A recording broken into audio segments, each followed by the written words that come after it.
Thank you so much for joining me on another Novel Escape. My name is Trevon, and this is. Daniel Kears. All right, so today, guys, this is going to be the relaunch. This is the brand new, renewed A Novel Escape. Today, we're starting out with our brand new podcast, and it's going to be every 2 weeks, twice a month. We're going to be doing this thing together. Me and Daniel, who is an aspiring author, who's got a book. You got a Yeah, book finished. yep. Yeah? Finished, ready to be edited. Looking for one right now. So, we're on track to have that done. Nice.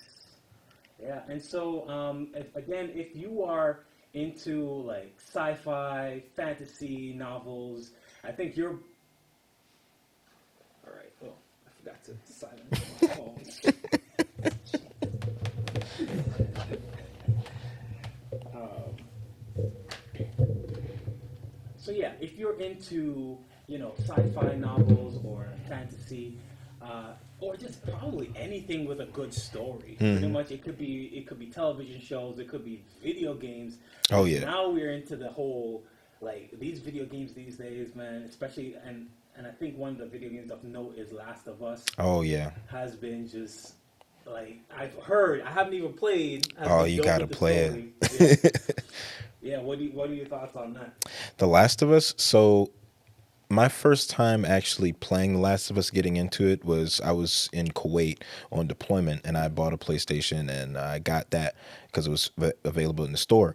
The story hooked me so deep, man. Like, I would be playing every day, just Yeah, wanting to know what was happening with the characters, Joel, Ellie, how it's structured. It pulls you in. A lot of the things that you get from the story, they don't beat you over the head with. It's very much show, don't tell. yeah. So I enjoyed that a lot, and it's a lot different than a lot of your other zombie fiction. Like, I'm sure if you guys or you have seen the show on HBO, you'll know what I'm talking about. But the game takes it to a whole nother level because it's a different type of immersion. But yeah. And I've been seeing a lot about the show on HBO. Again, I haven't even seen it yet. I plan to see it, but I've been caught up with a lot of work. But like the show on HBO has been getting a lot of acclaim, man. Oh And yeah. so, that goes to show like the fact that, of course, there are plenty of video games that have been ported over to television, like Hmm. Resident Evil and all these other scary games that were popular and got ported over. But I mean, Resident Evil has a cult following, but I don't know if it's. I don't know if the story is as deep. I don't think the story is as deep. It can be if told right. Because I'm familiar with the lore. Yeah, I watched all of the movies. yeah, I played a handful of the games. If done right, it could be good. The only problem is, depending on whose hands it in. that's true. Yeah, yeah, yeah, yeah. Because we've all seen, unfortunately, what happened to Lord of the Rings. Oh, I mean, oh, yeah, and it's the sore spot. I won't even get into that right now. yeah. But stories I think are very important in our culture, in our society, and so that's what this channel is all about. It's about telling stories and talking about it. And I was thinking about this evening was with during the time with in 2020 with George Floyd. Mm, And I remember here in Connecticut, I was driving through one of the towns, and they were, doing the demonstration. They were out marching, and I saw some people marching and what have you. And I slowed down because I was just driving through. I slowed down and actually paid attention to who was marching, and to tell the truth, majority everyone was mm, white. And majority everyone was white. And I started to really think, I'm like, wow, the fact that you would have these people who would stand up for the injustice, right? And I started to really think about the booktube community and how books like um, the love uh, the love you hate or something like that. I forget the name of that book. It's by Angie. no, but Oh, yeah. the hate you give. Right, right, Oh, okay, right. okay. The hate you give, and how powerful that was in like the booktube community. I saw a ton of book reviews on this work, and I believe it's stuff like that that can actually create a change. So like novels and books, guys, are very powerful. Even though they're entertaining, they can really change the way people look at life. They can change the way people look at things. And so that's what this channel is all about. Just looking at stories, looking at how they can impact us and impact our culture and the way in which we live. Right. Um, so, what did you want to talk about today?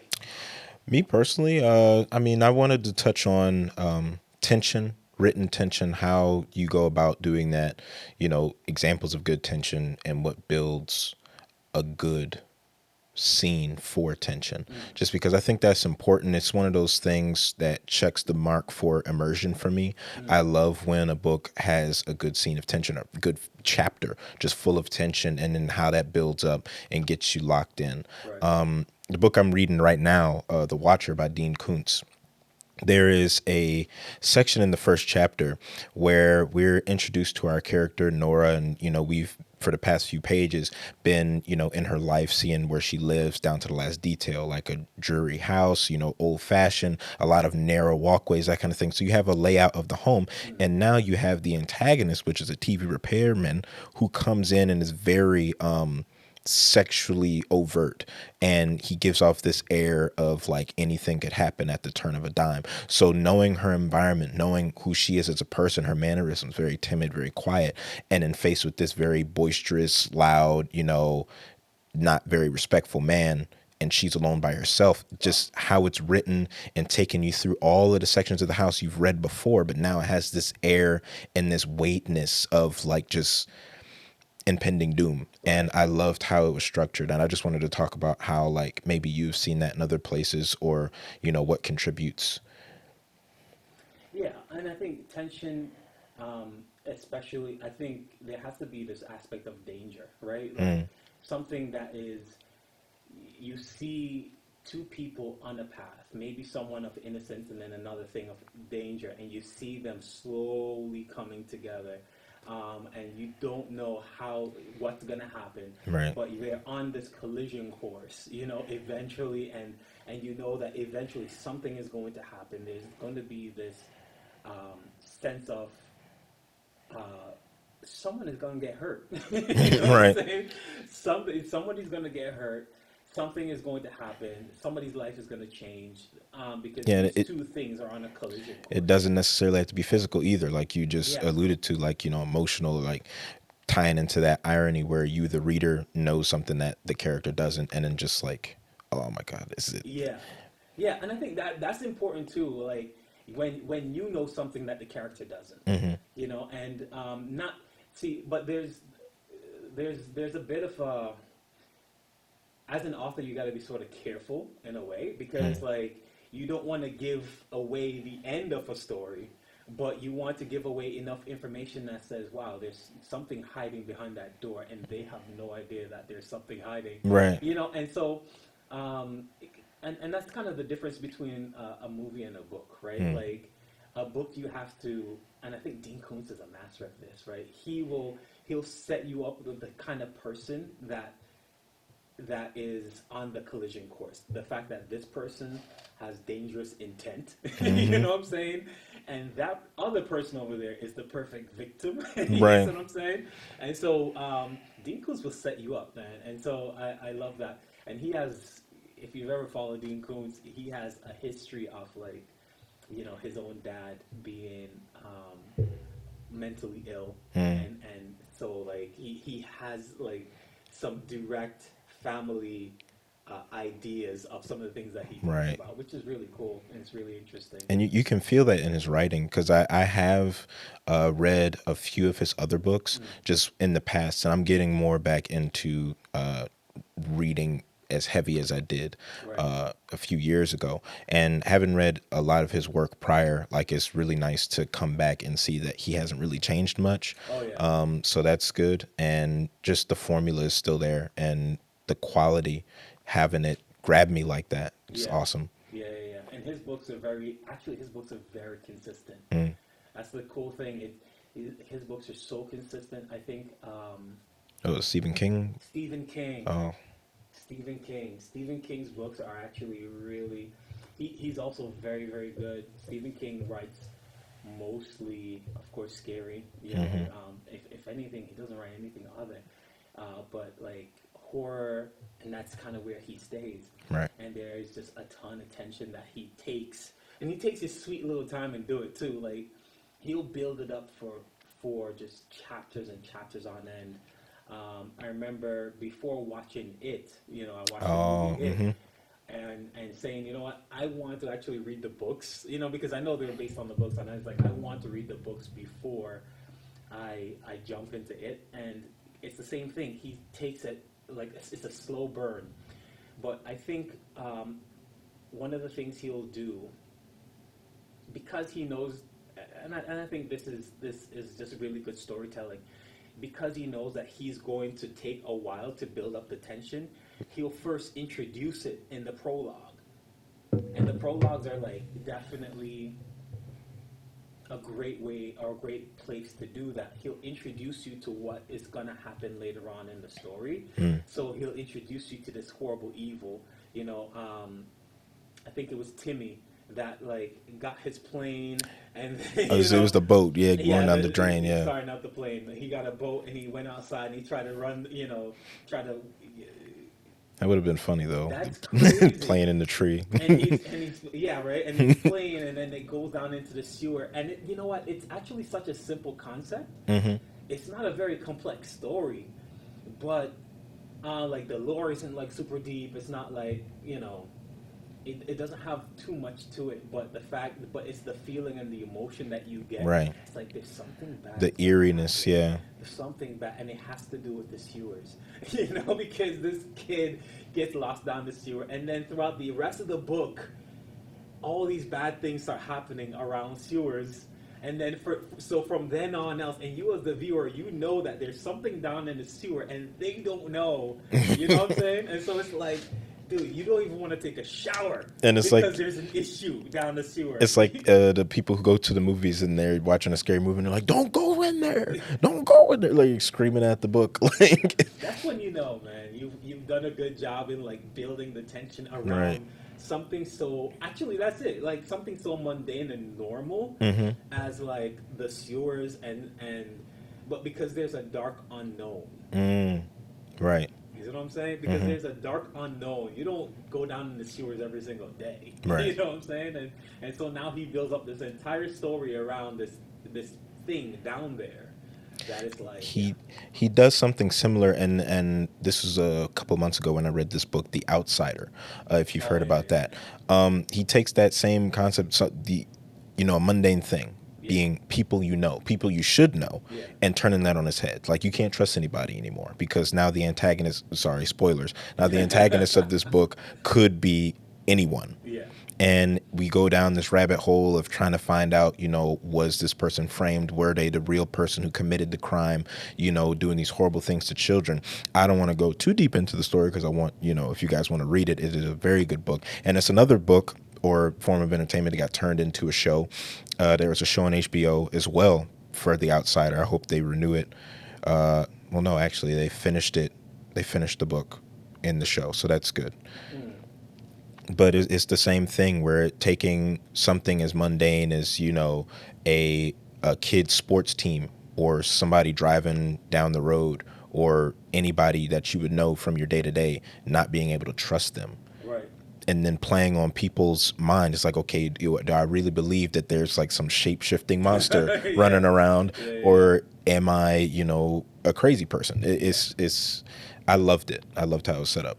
And there was this other book, I don't remember the name of it actually, but it was by Stephen King about I think called, when you have those myths about like Baba Yaga or some of the South American myths and stuff like that, and it was very interesting because again, when there's something that has a secretive side to it, you can take that secretive side and add a story to it. You know what I'm saying? So like something that generally people won't be completely sure about. Right. You know what I mean? And you add this story and you add this lore to it. You add, oh yeah, there's actually something really bad that's behind all of that. Okay. And make it into something interesting. Again, with that, if anybody's seen Hellboy 2 or is familiar with Hellboy, they did that with Tooth Fairies. And I thought that was interesting where they took the lore of Tooth Fairies, turned it on its head, like Tooth Fairies eat teeth. And I was like, what? It's terrifying. Yeah, that's not good. I would never never get by two Yeah, ever again. exactly. Yeah, that's crazy, and I think that's really cool though. That's very very cool. Like taking something hidden, something familiar, something relatively mundane, Hmm. but yet and just adding a lore to it and saying, hey, you know, all right. Any other books? Anything else? Well, I did want to talk about writing in film, and I remember, what was it, a week or two ago, we were talking about The Matrix and how that progressed. And just from a writing standpoint, how do you go from the first movie, we're finding out who the one is, what is the one, what The Matrix is. We end on such a high note, Neo flying up into the air. How do we Oh go yeah. from that to Matrix 4 and everything that was from a writing standpoint? Like I don't. what happened? You know what though? I think the way Matrix in the first one ended, I feel like it it ended in a way that said the story was finished. Hmm. But generally, if something is that massively big, then it's like we gotta put out a second one, Right. And so now you have to a story that was meant to be finished. Now all of a sudden you have to come up with brand new material. I think generally when you want something, when you're writing a series, you have to kind of you usually stretch the story out Yeah. even more. You stretch it out over a longer period of time. And so, if anything, you could have probably taken Matrix 1 and Hmm. stretched that out over Oh, two or three a hundred movies. percent. You see Like what I'm saying? had them not even go back in the Matrix in the first movie. As soon as he's pulled out, everything that happens So the is second, outside. Then the second one, you're going back in. The third one, he's realizing he's the one, that kind of thing. exactly. So that first movie could have been stretched out all the way across three movies or whatever the plan was. The second one was cool Yeah. in the sense of like it was an action flick. You know Hmm. what I'm saying? It's like you're going back to the action kung fu route. Of like I those still have, masters. thinking about the story of the second one now, I have no idea I what the know, point of it was. yeah, it wasn't memorable. It really fit.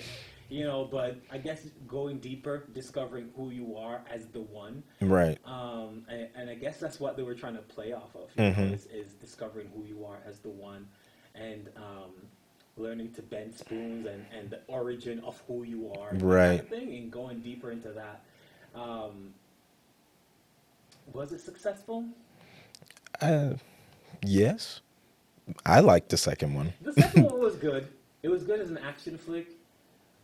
But then on the third one, again, they had the intent. I think they had the intention with the second one of maybe going into a third because it was so big, Right. right? And so as a result, they kind of wrote a story that extended into a third. But then I believe my own personal belief is that when you have something so strong, people don't like to see it end. Mm. The whole And that feeling could of be for like, the worse. yeah. Yeah. And so for the feeling of nostalgia, you're gonna see some of your favorite characters start dying, and or the MCU. oh, who? MCU. Yeah, you're gonna start like killing off your favorite characters, and or I don't know, and I think too with like Lord of the Rings, not Lord of the Rings, but The Game of one. Thrones. I thought the movie making on Game of Thrones was the final season was very good. Oh, I found like a as a lot of spectacle, as something to watch, yes. yeah, I but I realized that it was gonna end. You know what I'm saying? I was like, okay, it's gonna end. Things are gonna move a little bit. Things did move really wonky. The timelines and stuff. Right. How How Jamie emotions Lannister change was like this. Like, yeah, but yeah, and so like that should have been stretched out. That's one thing I thought. Like if it was stretched out, and Daenerys, for instance, had the opportunity to develop those feelings and right. resentment, and eventually turn crazy. I think if she had time to do that, Right. but you realize it's been done for what 10 years. I think Yes. over a period of 10 years, And so people wanted to move on and stuff like that. So they had to just speed through it. But watching that, literally all those emotions and things just play out on her face in the span of 5 seconds, that was not. So I didn't appreciate that. I personally, this is me. I didn't think the story was bad. I think it was rushed. Yes. So that leads into another question or another topic. What's the difference between a bad story and a rush story, if any? Well, I think a good story is one that you, the reader, can identify part of yourself in it, Hmm. and still yet it be kind of unique and surprising in a way. So you can see part of yourself in it in the sense that it strikes up an emotional chord. Like if you're reading a story that doesn't strike an emotional chord in you in the least bit, then Mm, what is it? right. You know what I'm saying? It's just noisy at the end of the day. It's just someone spewing out a whole bunch of stuff. And so yeah, Noisy. I like that. yeah, I think like if you can see yourself in whichever character, and I think, for instance, like Harry Potter, and I think she was genius. J.K. Rowling was genius in the way in which in her character choices, right? Right. She has someone old, she has someone young, she Mm. has man, she has female. They have people who have relationships and people who don't have relationships, and the outsider and the insider, You and can find somebody. you can Yeah. there's a character in there for everyone. The fact that you have three houses and none of them are, Four. is it four houses? Yeah. You just made a lot of Harry Potter fans mad. Oh no. Don't worry, guys. I'm with you. Slytherin, Hufflepuff. Um, yeah, there's four. Yeah, you're right. Yeah, yeah, and the other two. Hey, it's not off the top of my head. All right, yeah. Ravenclaw, Gryffindor. Ravenclaw, Gryffindor. Yes, there's four. I'm gonna get the game though. The game looks dope. It's so Yeah, good. It's so good. the game looks dope for real. It's on sale right now. You can get it for like $56. You save $4 on Nice. it. So, $4 like the four houses. yeah, exactly. Yeah, right. And the fact that you have four houses, and I think there's even apps that say like, do a personality test to see Mm-hmm. which one of the four houses you Right, fit right. into. Like, there's something for everyone in that, so you can identify with it. I thought that's genius, bro. That's I genius. just building a world in a way where so many different people can attach themselves or find their place in it. That is awesome. And like you said about the personality tests and things, even when reading the books and watching the movies, I found myself while watching seeing the characteristics of each house or each character within the houses or whoever it may be, finding myself aligning with certain people Yeah. and aligning with certain ideals and mindsets within the world. Right. And I think that's key to getting staying power for your readership, like having people be like, okay, I align with this people, this idea, this thing, let's see where that goes throughout the story. And then having people stay just for that, not even for the massive saga that is The Boy Who Lived and all of this going on Yeah. here. And similar books like that or that have that same sort of structure, I would say, is like the Percy Jackson series, which is now evolved into like this whole massive multi universal world Oh, wow. build Really? thing. Yeah. Oh yeah, all the gods are involved. Everybody is somebody's uncle, cousin somewhere. So I think that's super impressive and also just awesome to see where you can pick anything and sort of dissect it, make it into a very personal space for people to come when they read and decide for themselves, okay, I like this, and that. I'm going to stay rooting for these people and then not have any real bearing on the story. Right. Yeah. So I wanted to review this book. It's by Aaron Dembski Bowden. Aaron Dembski Bowden. I always kill people's names. I'm so sorry, and people have gotten me in the comments for killing names already. So please forgive me. But Aaron Dembski Bowden, and this is a Warhammer 40,000 book, 40K book, and but I just read it, the full series of Night Lords, and I thoroughly enjoyed these books. And so, if you're not into the 40K universe and the 40K Hammer universe, um, I'm sorry, Warhammer 40K universe, this is probably not a set of books to start with. you know? I will say this though, really Uh-huh. quickly. Being someone who's into this kind of thing, sci-fi, fantasy wise, and just having skirted around the outskirts of this lore on my own, me personally, I know I need to clear my schedule, make sure I'm not doing anything because that universe is a slippery slope. So if you are into that kind of thing, watch out because it will take over your life. You'll be painting It's figurines. it's it's unending. It is an unending universe. This is not a universe that you have to take breaks. So, but there are some very good books in this universe, and so if you haven't and you're interested in starting, I would recommend starting. I would recommend starting with book 1, 2, 3, which is the Horus Heresies by Dan Abnett. And also another set of Dan Abnett books is the Xenos trilogy. I think most everyone who writes for this, because there's multiple authors that write for this universe. Most everyone that writes, they usually write in trilogies, Hmm. and they all take like a small part of the different universes and write in it. The only issue is with this set of books, the Night Lords, is that they have certain vocabulary and certain lore that they mention in the book that you'll be completely lost if you don't have some previous knowledge of it first. So I think the Horse Heresies will kind of get you started on where things are Okay. in later books and how things are set up and whatever, and then the book on Xenos, Dan Abnett's Xenos trilogy, will also set you up for some other like people outside the empire. Okay. Some of the extra people who are outside the empire that actually pose a threat to the people in the empire.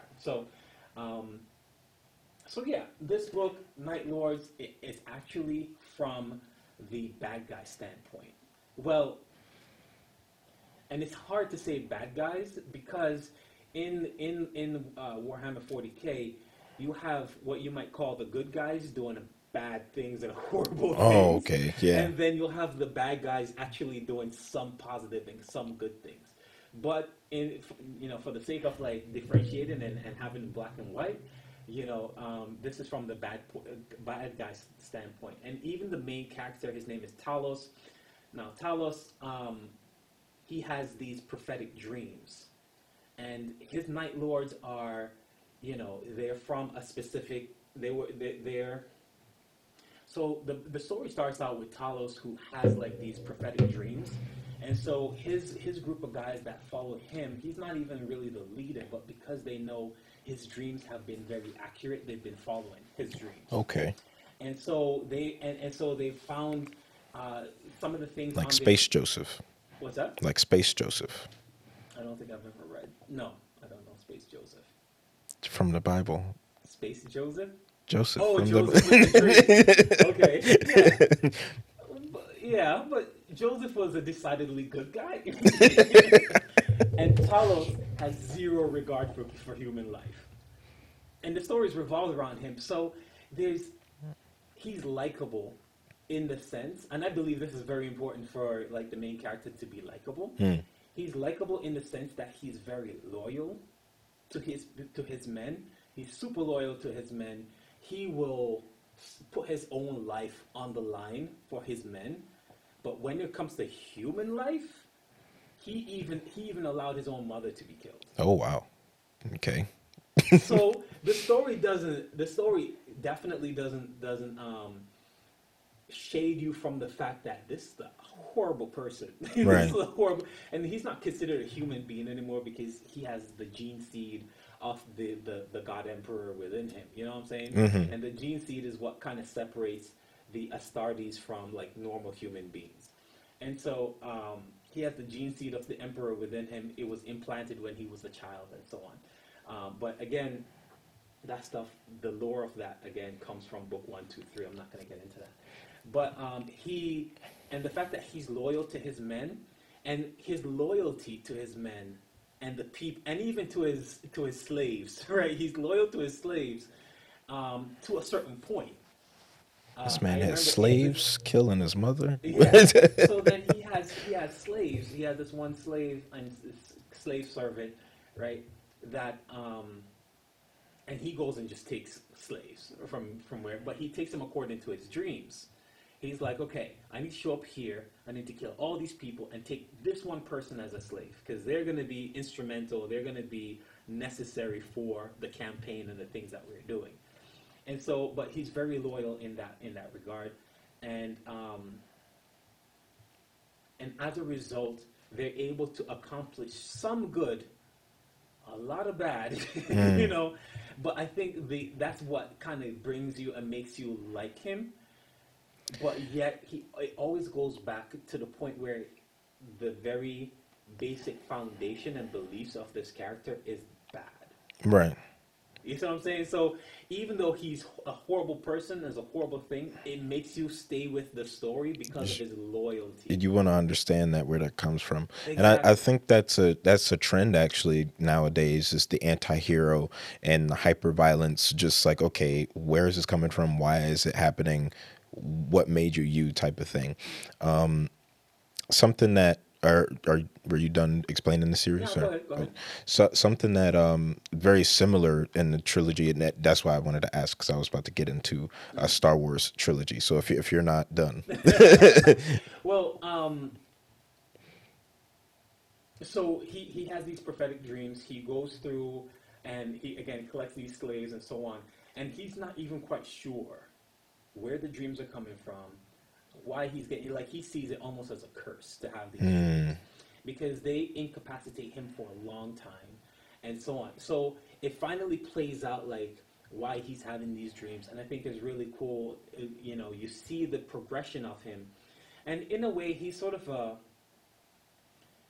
he knows that some of the things, even though he's a bad guy, he knows that some of the things that he believes is not true and not right. But he also thinks that because he's already so far down that rabbit hole that he can't change. Wow. Which is, and so he's like, well, what else am I going to do? I'm too far down. You see what I'm saying? Which is really, it's really kind of deep. And anyways, I love this book. I love this book series. Again, it's called Night Lords by Aaron Dembski Bowden. And yeah, and I would give this, if I should put it on a 5-star scale, I would give this a 4.2, Ooh, high praise. 4.2 out of 5 stars. You guys know, very rarely do I ever even go past 4.5. What did I say? You said 4.2.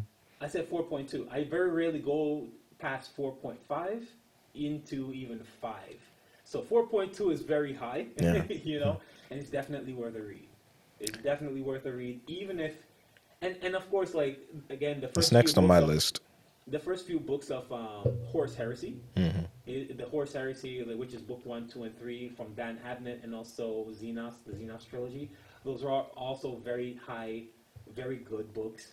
They're a little bit more difficult to read, but once you get into it, it's dope. It's Dip- really dope. Difficult because of just terminology and lore, that kind of thing. You need the background. Difficult because even though it's book 1, you're starting in the middle of everything. Oh, okay. And so everything is new.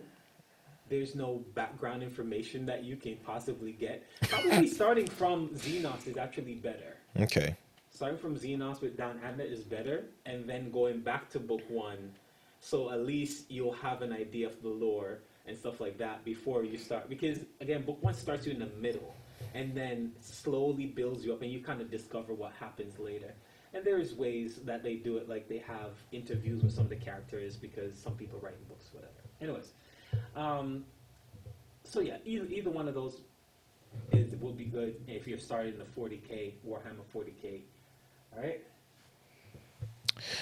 And for me, just off of that, the sci-fi trilogy thing, if anybody's into Star Wars, I read this series a while back and I highly recommend it. It is very good. I remember you mentioning that you didn't like the Star Wars books. I'm not a big fan of them myself. It's sort of like you have to dig through to find the diamonds in the rough kind of Right. situation. My diamond in the rough is the Darth Bane Star Wars trilogy by Drew Karpyshyn. Karpyshyn. I'm probably messing up his name too. I apologize. Let us know in the comments how you actually say that. But his three books are Path of Destruction, Rule of Two, and Dynasty of Evil. So the whole series is from the perspective of one of the most influential Darth Lords in all of Star Wars lore and history. Technically falls under Legends now because we're not getting into that. You guys can talk about that in the comics. But again, going from sort of like the evil perspective, we get to see how this one person single-handedly dismantled the entirety of the Darth regime or the entirety of the Sith regime, killed all of the Sith, killed almost half the Jedi Order single-handedly, and then rebuilt it using the old way of doing things, the rule of two. In the second book, you see him get his first apprentice, and he's training her, and their whole dynamic is so interesting because you see from the moment that he finds her that she's already got this tenacity, this fierceness, and he uses that, and he realizes like, okay, I'm not going to take you on as a full on apprentice right now. I'm just going to use you. And then we start to see her recognize, you know, who and what he is, what this means for her in terms of her own personal power. So you get like this cool power struggle that isn't really spoken, but you feel it through the pages. Is so interesting, and watching them go across the galaxy and try to be unknown, because at this point, you know, it's suspected that all the Sith are dead because he killed all the Sith. Um, and watching them hide and connect and have all of these connections in different places, grow in power, just the two of them, and then having the final book be, you know, their power struggle with each other that's been sort of brewing underneath the surface for at least a book and a half now. Right. And I'm leaving a lot of details out just because I want, you know, people who haven't read it, give them a chance to read it and really experience it. But like you were saying, it's like watching these people do these awful things, but still wanting to continue to read and root for them because you know that, okay, this takes place thousands or hundreds of years before all of the stuff we know from the movies. How does this impact or play into that? Right. And it is just, it's an awesome read. And I would rate it like around, I would say a 4, just, you know, that's me. Right. I wouldn't say I'd rate anything a 5 either, really, but I'd rate that a 4 just for the simple fact of it having that gravitas and intrigue. Yeah, and I mean, there's a few books on my channel that has a 5 because it's so absolutely mind blowing, and um, and then I read something else that's mind blowing. I have to kind of demote them. I have to demote them from that 5 because I'm like, no, this is a 5. But in every step of the way. So yeah, I think that's cool. Seeing stories from the bad guy standpoint. Not sure if I would be able to write something like that yet. I remember C.S. Lewis with Screw Tape Letters saying that he had to go to a really dark place to really write from that negative and that from that really, you know, let's say insidious place, you know, like, and so he had to really go to a dark place, and that's why he wrote what he wrote, and he couldn't even write something else. He said he couldn't write something else in that vein if he tried. So I'm not sure if that might actually be something that comes out from me later on. I feel like that would be really difficult to do.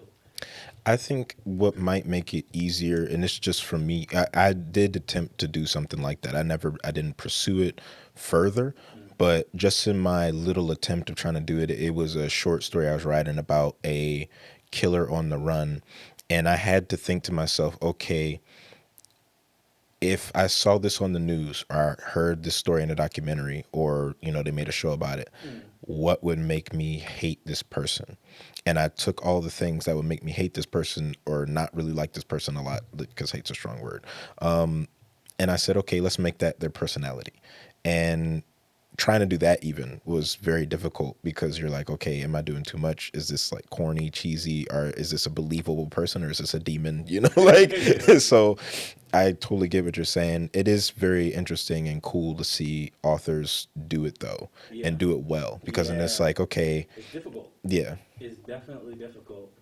Um, yeah, because you got to go to a dark place. And I remember even just writing a villain, because when you have a story or you have a book that has multiple standpoints and multiple viewpoints, you have to at least write a few chapters. You'll write a few chapters about the villain and what they're going through and stuff like that. Hmm. And so, and probably that's why Dean Koontz is so good, because he has sort of this insider knowledge on what goes on. I remember having to go and watch a lot of documentaries and read up a lot of information on psychopaths and what motivated them to do the evil things that they did. Is like you find that it's not a natural thing for someone to do something evil. right, It's not natural in the least. Like if they know it to be bad, um, and I remember watching the show, and I go down a lot of rabbit holes. I remember watching the show called Gangland. hmm. From back in the day, I just dated myself a little bit, but like, watching the show called Gangland and how these gang members would, when they went out to go shoot up somewhere or whatever, right? They would actually have to put on music to motivate themselves, and that's where the term "ride or die" came from, because you put on music, you ride or die music, and you get in the mindset. Because it's not natural to just go pull out a gun and shoot somebody. Right, You have to get into the mindset of it first, and then you go and you do it. And then after they did it once or twice or whatever, then they actually said they start getting addicted to it, to the power that having. So it's like, man, it's coming from somewhere. This darkness that's within some people is coming from a place of belief. It's not just nothing. Like it right. didn't just like happen out of nowhere. And so, same thing with the Dark Lord. He who should not be named. Right. Like J.K. Rowling gave a nice little background on where he's coming from, Right. his parenthood, or his parents, Or lack thereof. or lack thereof. Yeah. Right? But his grown up situation, and then his desire for power, and then how he became seduced by the power later on, or whatever. Right. So, which is very cool. And that willingness to do anything to get it. And exactly. Yeah. I think a lot of these villains and things, especially of that nature, are very, I don't want to say what, result driven, or just, they have an objective. They're not afraid to do what it takes to get to that objective, and they don't care about what they're doing to get to that objective. They're not really concerned about moral qualms. Like, Anything you can think of someone who did it bad? ooh.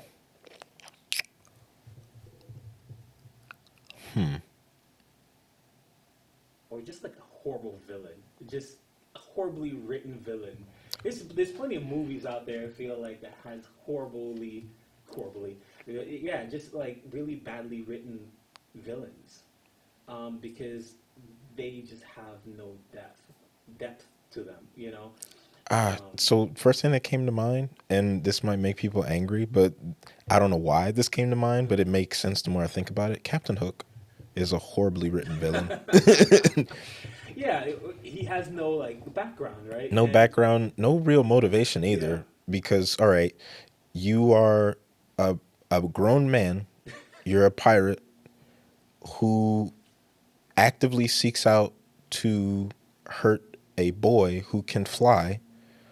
You have a ship, you can leave at any time, and you're constantly terrorized by a alligator or crocodile, whichever one it was that ate your hand. I remember reading a Peter Pan book. It was something Peter Pan and the Scarlet Coat or something like that, and it was taking place like either right after or a little ways after the main events of the Peter Pan story we all are familiar with. And Captain Hook is still relevant and still there, still, doing his Captain Hook thing. And I remember thinking to myself, it's like, okay, you have so many other different options. I don't really see what's holding you here other than a very childish desire to get back at a little boy. yeah, I mean, that's what came to mind. Like, I feel like a good written villain, there needs to be no loophole, no backdoor to their motivations or anything where as the reader you can be like, okay, well, nothing you're doing really makes sense. You have so many other options. Like, as the reader, you should be reading the villain as, okay, I understand you have no other options. You need to do this, you want to do this, or you're messed up in a way where you have to do this, Yeah. you know? As you're speaking, I'm thinking about the agents from Matrix, right? I'm Oh, like yeah. just kind of contemplating the agents and some of their background. I'm not sure. They're like the antivirus for the Matrix. Yeah, but was it? Hmm. That's how I Was it saw like? them. Yeah, yeah. The antivirus. Well, I wonder if that was. I don't know if that was super clear. Um, Probably not. No, I and spent a lot of time watching videos and reading lore. yeah, I don't know if it was super clear that like that's what they were. But yeah, I do. When you have something that's virtual like that, how do you write a background to it? But the entire like beginning of that with Neo or Mr. Anderson, and then his first interaction where he's seen as this anomaly, you Mm, know, in the Matrix. He's right. seen as this like strange thing, and they're like implanting him and with various things, you know, in his belly and whatever. I thought that was pretty. That's interesting. Um, I think if you want like a good idea or just to have some background, mm, like even if you've already seen The Matrix or if you haven't, watching the Animatrix first oh yeah, might shed a new light on The Matrix it should because be on YouTube by now, right? I would it imagine. is. I I would own it. imagine I'd be listening to it I every own day. it, and if it's free anywhere else, I'm gonna feel really dumb because I paid money. But that's everything nowadays. I'm sure somebody with a massive DVD collection is like very upset. Yeah, I had the DVD also. I could probably even find it, but I'm not even sure where that might even be. There's little clips of it. There's parts of it on YouTube I can see, Hmm. like little 10-minute clips or what have you. So yeah, I would love to go back and watch that. I think I will actually after this. Um, all right. Anything else? Not that I can think of. We covered a lot of bases. We covered a lot of stuff. So that was awesome, man. Yo, I am looking forward to where this channel is going. Me too, man. I really we plan to have different guests, Hmm. different people on, different like aspiring writers. I think like I'm gonna even try to even get some published authors. You Okay. know, I think that would be really cool to get some published authors. You know, guys like Pick their brains. and pick their brains a little Yeah. bit, have a little talk, you know, and you know their writing process. You know, people that we are, some of the books that we're reviewing. It would be awesome if we are able to talk to some of these authors, you know, in order to kind of see where they're coming from and how they approach storytelling. And so, with that being said, guys, please like and subscribe. Thank you so much for joining us. This is A Novel Escape. My name is Trevon. This is Daniel Kears. then who cares? We're gonna be, you know, guys. We're coming hard. We're coming for you hard. We're coming hard, and so this is gonna be good. Definitely, again, like and subscribe. Thank you so much for joining us. Have a Thanks, wonderful day. guys.